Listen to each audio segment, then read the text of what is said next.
Hello, my name is Michael Randolph, and I'm with the Center for Nonprofit and Community Development. I'm here to talk about our most recent workshops and takeaways. That workshop focused on the crisis nonprofits are currently facing.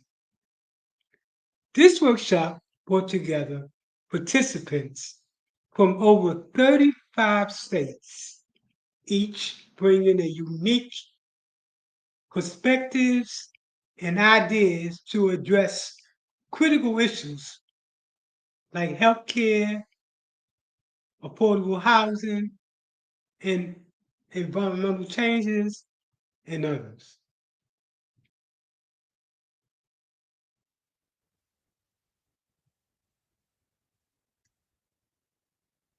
Let's meet some of those that attend the workshop.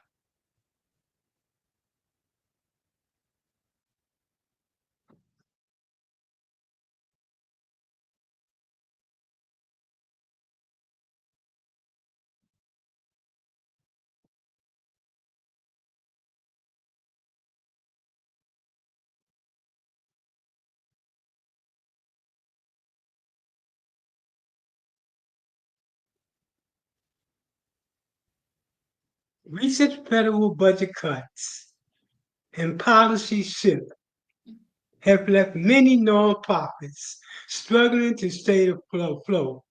In the first quarter of 2025 alone, nonprofit lost at least 10,000 full-time jobs. Added to that, research shows that over 14,000 nonprofits across the United States could run out of cash within the next 3 months if government grants were not was halted. And this could jeopardize over 2.8 million nonprofit jobs. Added to this,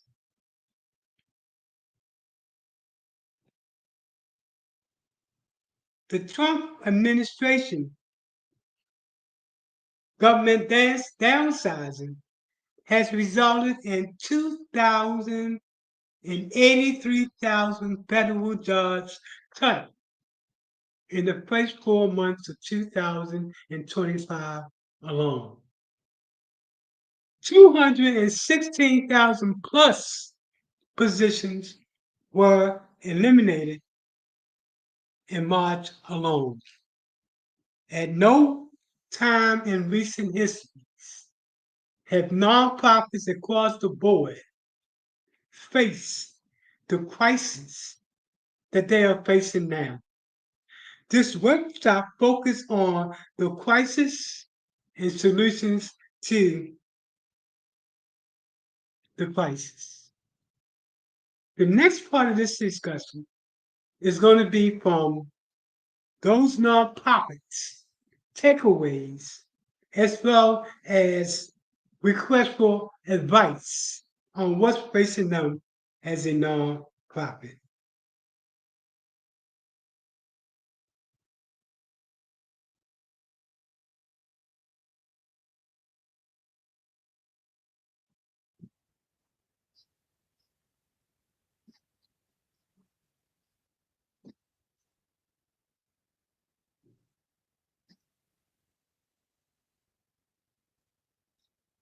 We had an awesome discussion with people from around the country that gave their input relevant to the current crisis. Okay, let's go to the next part of this video in which we get an opportunity to hear back from the class in terms of their feedbacks, also in terms of advice that they wanted to get related to that nonprofit. Again, this conversation was across the board, nonprofits understanding the current crisis. Did you learn anything? good evening. Yes, I did. This is Sharonda, founder of Week Hope here in Jacksonville, Florida. And this is very comprehensive. And what I love is that, when it comes to nonprofit, I'm a little over a year old. But I've worked in the nonprofit sector for over 13 years. And so I've kind of seen how other people have done it. But some of the real deep things to consider, especially when you're doing proposals and everything, I didn't consider what you mentioned today. So I really appreciate you taking the time to do that. I did have a question, however, about that with everything that's changing in the administration. What would be ideal, and this can be tabled if it needed to be to get everybody's feedback. What would be ideal for sharing out when you're doing reporting if there has been a drastic change on how things were going in your target populations, for instance? If you were working with the Hispanic community and because of everything that's going on with ICE and everything that's going on in immigration, you've dropped significantly in participation. How would you be able to support that reporting information to the funder so that you're still in compliance or that you can justify why things kind of went left? Well, one way you do it is to do online classes where they can't come and get people. And that way people won't be afraid to come to your operation. Nonprofits have to be adapted. Nonprofits are using online classes as a way to reach their population, be it because they're immigrants or whatever the case might be. This strategy can be used to make sure that this particular nonprofit is able to continue that number count to show that they are providing assistance to that particular population. According to the time, we know what we're going through. Nonprofits that are adaptable are able to find a way to get there. Now, let me say another thing, folks, because you do know that the federal government is reducing funds substantially, which means the state and the local. But one of the things that you should learn from this class is that foundations and corporations, over 10,000, give funds every day. And we talked earlier about how do you connect to those funds related to national funding. So while you might be losing federal funding, foundations is going to step up to the plate to get funding for anything that you are trying to do. Next question, and thank you, man. Appreciate your input.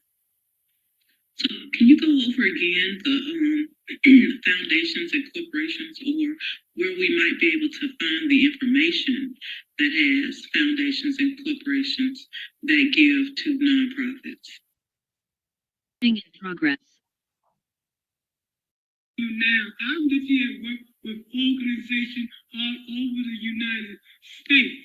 And I'm talking about today, when I go all the way back to where I begun at, I've been able successfully to work with them to get over $65 million using different types of strategies. Nonprofits that come my way and come under my umbrella see a substantial increase not only in funding, but sustainability and infrastructure. We teach nonprofits how to compete against the elite nonprofits. You know what I'm talking about. Those nonprofits have been around forever, but yet they're not doing anything substantial because they become lazy because they know the fund is going to come to them. What we prepare you to do is connect, is to be able to compete against those funders. I've gotten calls from big nonprofits. Hello, everyone. My name is Tiffany Gamble. I run a nonprofit, Emerging Ladies Academy. We empower Black girls in technology through after-school programs, and we provide tech workshops. So I've been doing this for... One second. Where are you from? I am from Omaha, Nebraska. Well, I live in Omaha, Nebraska. But we do work globally. So we do have a chapter in Ghana, West Africa. My question, first of all, I want to commend you for this presentation. It was great. I had to learn the hard way. So, thank you for the links because I was getting ready to say they cost. You know, Grant Station, those type of platforms do cost. But thank you for letting us know we can go to the library. My question is. And hold on 1 second. You can also write a grant to get Grant Station and the Foundation Center. As well, you can actually write a grant. Because it is a cost associated. But if you write a grant saying I'm a small nonprofit and we're trying to increase our grant capacity, we know that, for example, Foundation Center has a reputation of providing tens of thousands of support. So we're asking for the first year operation. You can do it that way too if you don't want to go to the library. You're going to have to pay me $125 an hour, and I'm giving you an opportunity to do this for free. Any other questions? Yes, how you doing today? Hello, everyone. My name is Raquel Tate. I am very new to the nonprofit. I just came up with me really succeeding my dream last year. Is GC Magnolia Guardians. You said where you from? Yes, I'm from Houston, Texas. GC Magnolia Guardians Foundation is the name of the nonprofit. I just found it. And I'm starting from the bottom, and I'm just trying to make sure, like, when it comes to funding, I'm out in the community, and I'm trying to make sure that I'm going in the right direction. You was kind of going fast with your slideshows, and on one of them, when you said about the, I think I missed slideshow number 2. Let me just go back to it. I wanted to make sure, see if you could go back to it, but I really wanted to know, like, how do you feel like I need to go as far as, like, starting off all the way from the bottom? Like, I still have to get my 501c3, and thank you for telling me, like, the things that I really need to start off with, because I am learning it as I'm going, but I just want to make sure that I'm doing it the right way. That's what state you from. We work with nonprofits like this all the time. Nonprofits that are just getting started. We provide them with the paperwork necessary to be successful in getting their nonprofit status. What's unique about us is that the way we do our paperwork focus towards the funder as opposed to simply focusing towards the legality. A lot of lawyers focus towards the legality when they do their paperwork. We focus towards the funder and making sure that we got the language necessary to increase your opportunities of getting your grant.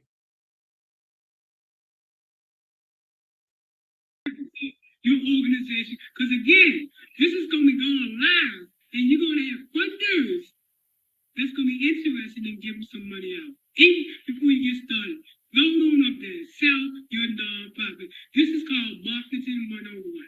Next. So this is Katisha Sutton again. I wanted to ask, for a person who is going to be offering housing and supportive services for persons who are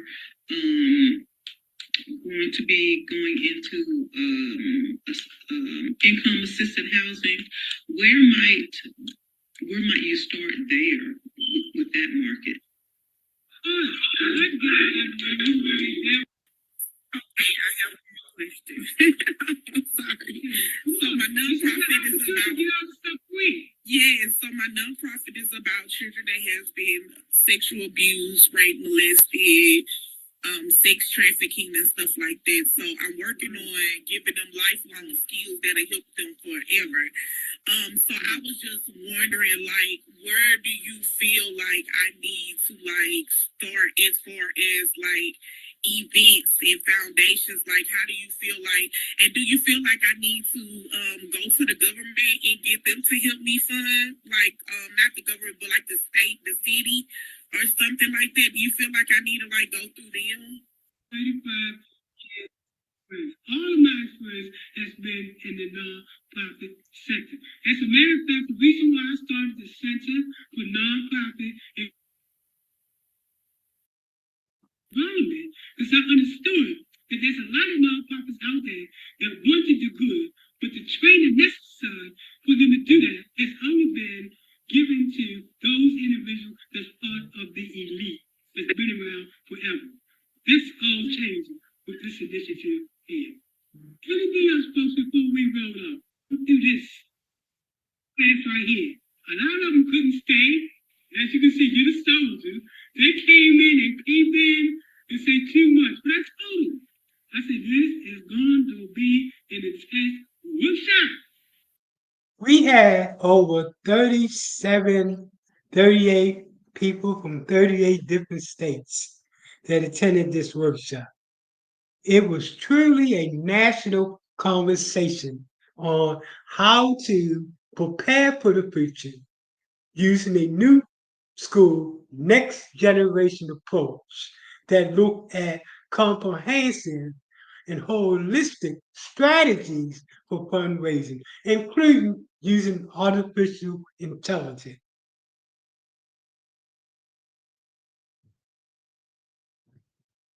And if you make it to the end, I know you're serious.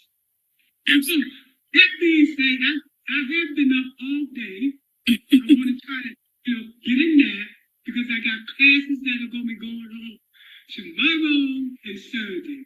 But everybody, drop your email so I can hit you up with this video, and then I can give you some pointers on where you want to go with your nonprofit. But understand this, you're at the right place.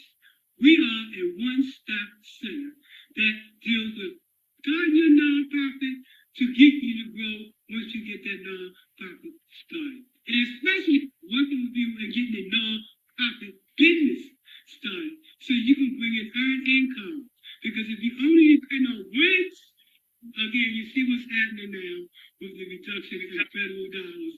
And you see what happened during COVID and what happened. So I'm going to teach y'all how to stop depending on rents.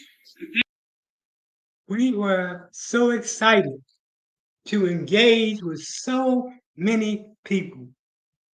Our next workshop coming up is going to be sometime in early or mid-June. What the takeaways from this class, and not every class we've given classes to over 3,500 nonprofits from around the country on one training or another. One of our most popular training is grant writing, but we do the gamut across professional workshop for nonprofits. Connect with us. Our email is Center for Nonprofit and Community at gmail.com if we can help you. We work with nonprofits at all levels. From the startup nonprofit that just come up with the idea and need somebody to help them to take that idea into actually starting that nonprofit. To the nonprofit that started and it wants to grow. To the nonprofits that is large and they want to get even larger.